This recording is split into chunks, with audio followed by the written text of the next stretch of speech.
Bonjour et bienvenue sur ma chaîne.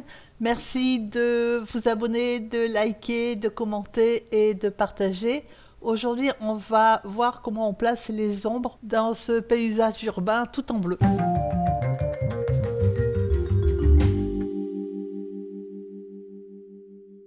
Sur du papier Fontaine de Clairefontaine, 30 sur 40 dans le sens portrait.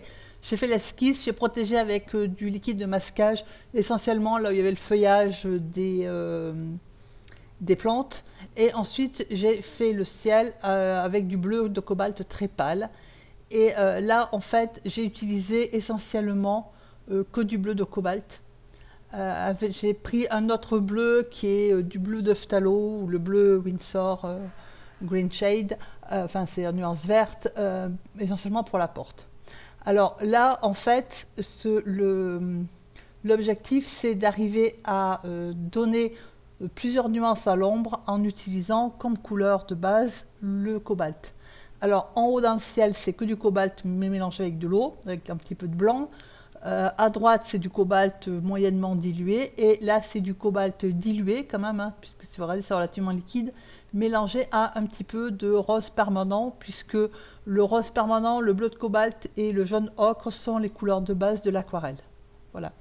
Donc, moi, je peins, donc, pour faire les murs, c'est mieux d'utiliser un pinceau plat, voilà, comme celui-ci par exemple, qui est de 12,5 en largeur de millimètres. Moi, je suis pas très habile. Enfin, c'est pas mon pinceau de prédilection. Donc, je préfère dès que je peux passer au rond, je le fais. Mais si vous arrivez à peindre, à faire ce que vous voulez avec le pinceau plat, c'est mieux le pinceau plat. Voilà. Alors, au passage, je suis pas sûre de pouvoir mettre une vidéo en ligne mardi. J'ai des travaux dans la rue et j'ai des travaux qui sont prévus à la maison lundi. Tout ça me génère beaucoup de bruit et de poussière, donc je ne suis pas sûre que l'aquarelle n'est pas compatible avec la poussière. Et comme il fait chaud, je suis obligée de laisser les vitres ouvertes. Du coup, je ne suis pas sûre de... Voilà. S'il n'y a pas de vidéo mardi, bah, c'est que... Voilà. Il faudra attendre samedi prochain. Alors, c'est important, si vous regardez la photo, de doser son pigment et son eau de manière à ce qu'avec un seul pigment, enfin une seule couleur, même si de temps en temps, moi je l'ai teinté un petit peu, j'ai mis un petit peu de rose, mais c'était plus par goût personnel hein, que voilà, je trouvais que ça donnait une nuance un peu plus chaude à l'aquarelle, parce que le bleu est une couleur froide quand même hein, de départ. Et c'est essentiel de comprendre en fait comment on va étalonner l'ombre, puisque l'aquarelle part de la lumière, c'est-à-dire le blanc, et elle va vers l'ombre progressivement. Donc là, en fait, il faut construire ces ombres. Moi, j'ai pas souhaité mettre de liquide de masquage. J'aurais pu, puisque j'ai mis du liquide de masquage sur la végétation. Donc j'aurais pu en mettre sur les peaux. J'en ai pas mis. Du coup, quand je peins avec le pinceau rond numéro 10, parce que c'est essentiellement lui qui va faire le job là, sur cette aquarelle, j'évite les peaux. Voilà. Après, si vous ne voulez pas vous embêter, vous pouvez mettre du liquide de masquage. Alors, au niveau, donc, à gauche, j'ai fait la même chose qu'à droite, sauf que j'ai mis un bleu un peu plus foncé de base au bas du mur, parce que c'est le côté qui est le plus à l'ombre. Et pour les escaliers, qui sont donc essentiellement blancs, un petit peu de blanc, de bleu et un petit peu d'ocre, je mets du bleu qui est très dilué, en ne faisant pas des traces continues, et en essayant de peindre plutôt à sec. C'est-à-dire que, vous avez vu, je mets mon pinceau qui est très peu humide, je l'essuie, et c'est plus des traces de bleu que je mets, et je laisse sécher. Pour la végétation, alors que ce soit les arbres, enfin les arbres ou les arbustes qui sont en haut, ou bien sur les plantes, j'ai pris donc une petite éponge naturelle. Et en couleur, j'ai mis de l'ocre et du bleu de phthalo. Quand je le fonce, j'ai mis un petit peu de bleu de cobalt, auquel j'ai rajouté par endroit au niveau même de la couleur des peaux, hein, de l'orange, c'est le rose permanent et l'ocre. Et jaune, et je suis allée chercher un petit peu de jaune de cadmium, c'est ce que je suis en train de... Voilà, tout en bas, c'est du jaune de cadmium, pour éclairer aussi un petit peu, parce que au niveau des feuilles, par exemple, hein, du feuillage, ou même du jaune, j'avais besoin, si vous regardez les couleurs sur la photo, hein, c'est des couleurs qui sont très vives. Et donc, je voulais donner quand même quelques petites touches de couleur un peu plus... voilà. Alors, une fois que vous avez fait votre feuillage et vos pots, on arrange un petit peu on met des détails avec le pinceau. Hein. Donc, moi, j'ai fait des plantes, c'est pas forcément des plantes qui existent, on suggère des plantes. Après, vous les suggérez fleuries, pas fleuries, et voilà. Et faut faire attention que le côté gauche, oui, étant à l'ombre, il faut donc pas mettre des couleurs trop flamboyantes, à gauche en fait. Alors une fois que comme mes marches ont séché, j'ai mis quelques marques. Alors moi j'ai pris un rigger, mais le pinceau rond va bien aussi. Quelques petites marques avec de l'ocre et que je vais diffuser aussi en mettant donc à sec, hein, les marques, et que je diffuse un peu pour que la peinture bave un peu, parce que si vous regardez sur la photo, les joints ils sont pas réguliers non plus, hein, et puis c'est des marches qui sont manifestement usées par les ans, donc il ne faut pas faire quelque chose de trop net, et je laisse sécher. Voilà. Ça c'est alors c'est à peu près fidèle à la photo. J'ai réinterprété certaines parties, hein, des parties qui ne sont pas tout à fait conformes à la photo. Et ensuite je vais faire exactement pareil avec le bleu. Donc là je vais prendre du bleu de cobalt et je vais, puisque ce sont des marches, il faut donc souligner avec du bleu plus foncé au niveau des marches, le bas de la marche, et puis le rebord en haut en fait, hein, qui donne de manière à ce qu'on voit les différentes parties des marches en fait. Voilà. Et la partie blanche que vous voyez là, qui n'est pas peinte sur les marches, j'ai pris de la cire de bougie, et j'ai passé ma cire de bougie sur le haut des marches, hein, de manière à laisser blanc, puisque sur la photo on voit que c'est blanc. Après, si vous n'avez pas de cire de bougie, alors de la cire de bougie, hein, si vous n'en avez pas, vous pouvez le faire au liquide de masquage. La différence, c'est que le liquide de masquage, vous pouvez, une fois enlevé, vous pouvez peindre par-dessus, alors que la cire, non, puisqu'elle elle dépose une pellicule de gras, enfin de graisse, et du coup, la peinture dessus, elle prend pas. Voilà. Mais j'aime bien utiliser la cire parce que ça donne des contours très irréguliers, forcément, puisqu'on passe la bougie dessus. Et je trouve ça plutôt sympa. Alors ensuite on continue à construire l'ombre, parce que là on voit bien que les contrastes ne sont pas suffisants, hein. Et donc alors en priorité, il n'y a pas vraiment d'ordre pour faire l'aquarelle, hein. Moi je l'ai fait au fur et à mesure que ça m'inspirait et que ça me parlait. Et là je suis en train de faire le rebord des marches, en fait, hein, l'ombre qui est sur le rebord des marches, qui participe aussi au fait de voir et de comprendre qu'on a bien affaire à un escalier. Donc c'est du bleu de cobalt très foncé, c'est-à-dire peu dilué, alors que ce que j'ai mis un tout petit peu sur la gauche, à plus près de la porte, c'est toujours du bleu de cobalt, mais avec un petit peu de rose, d'où une couleur qui lui fait varier un petit peu au niveau du bleu.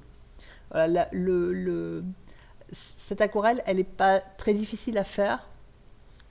Il faut prendre son temps, c'est pas très long à faire non plus, hein, mais bon, c'est juste de se repérer déjà au niveau de la perspective, c'est déjà ça, c'est déjà un problème. Et puis ensuite, il faut construire son ombre au fur et à mesure. Là, je suis en train de remonter, hein, de rehausser les valeurs d'ombre, ce qu'on voit bien sur la photo, en mettant du bleu de cobalt qui est très peu dilué, qui est quasiment pur. On voit bien que là, la couleur, elle est flamboyante. De manière à individualiser cette partie de mur par rapport au reste. Voilà. J'ai fait aussi attention de ne pas peindre de façon très régulière les murs. On voit bien, hein, qu'il y a des endroits qui sont plus clairs que d'autres, ou plus. Les murs, quand vous regardez un mur qui est crépi ou même qui est peint, il est rarement uniforme. Là en plus je pense un village qui est une ville ou un village qui est assez ancien. C'est une ville ou un village, hein, je sais exactement, qui est au Maroc, qui est bleu, et j'ai trouvé ça je trouvais ça merveilleux. En plus le bleu, j'adore le bleu. Et donc par contre, voilà, il faut faire attention de ne pas peindre d'une façon uniforme, parce que là, si on veut faire quelque chose d'uniforme, c'est pas compliqué, on prend le pinceau plat et on peint, on fait du bleu uniforme. Or, c'est aussi la raison pour laquelle moi j'utilise très peu le pinceau plat. Après, je veux dire, là-dessus, je suis pas un modèle à suivre. Mais je suis désolée pour le bruit, parce que voilà, c'est et encore là, c'est calme. Euh, c'est vraiment, enfin, il faut essayer de pas faire du bleu, enfin, de la façade trop uniforme. Voilà. Donc là, je renforce les ombres, puisque il y a les ombres des pots et des plantes. Voilà. Donc je l'ai fait, j'ai utilisé du violet. Et j'ai joué sur les combinaisons en fait des trois couleurs principales, hein, c'est-à-dire l'ocre, le rose permanent et le bleu de cobalt. Et surtout pour les plantes. Et puis pour la porte, j'ai utilisé du bleu de phthalo. Et pour les fleurs et un petit peu là, par exemple, pour éclairer un peu le feuillage, j'ai utilisé du jaune de cadmium. Voilà. Après, vous pouvez utiliser un petit peu de blanc, de blanc de titane ou de gouache blanche si vous avez fait quelques petites bêtises au niveau des escaliers surtout, ou ailleurs, parce que, encore une fois, c'est pas... moi, ce qui m'a un peu freiné, d'ailleurs, on voit par moments, j'ai les coups de pinceau, enfin, je regarde bien ce que je vais faire avant de peindre, parce que c'est un problème de perspective en fait. Hein. Les murs sont pas droits. Enfin, si, je me suis mal exprimé, ils sont droits, mais l'angle de vue fait que ça part en fait. Hein, le point de focale, il est en face de nous, il est au niveau du porche.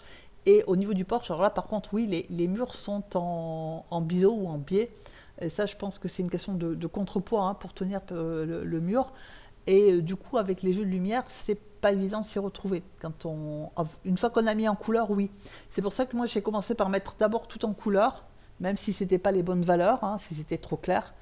Mais avant, pour pouvoir m'y retrouver, parce que honnêtement, c'est ce qui m'a gêné de faire la différence entre ce qui était très clair, ce qui était un peu à l'ombre, moyennement à l'ombre et très très à l'ombre. Voilà.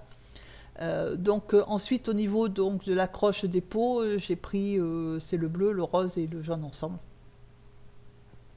Voilà tout simplement. Alors après c'est pareil, hein, j'ai pas, encore une fois je fais pas de réalisme, donc moi j'ai fait des petits crochets qui me plaisaient bien et voilà qui montraient que c'était accroché au mur, mais j'ai pas cherché à faire. Voilà. De la même façon j'ai pris quelques libertés avec l'original, hein, il y a des choses que j'ai pas faites. Par exemple, moi, j'ai pas mis tout ce qui était fil électrique, parabole, parce que je trouvais que c'est plus joli comme ça, même si voilà, c'est ce qu'on appelle la licence artistique. Et sur le bord du mur à droite, hein, l'angle du toit que j'ai mis tout à droite là, moi je l'ai aligné en fait sur le mur du bas, alors quand on regarde la photo, c'est pas du tout ce sens-là. Bon, à un moment donné, j'ai simplifié aussi. Voilà, j'ai pris dans le dessin ce qui me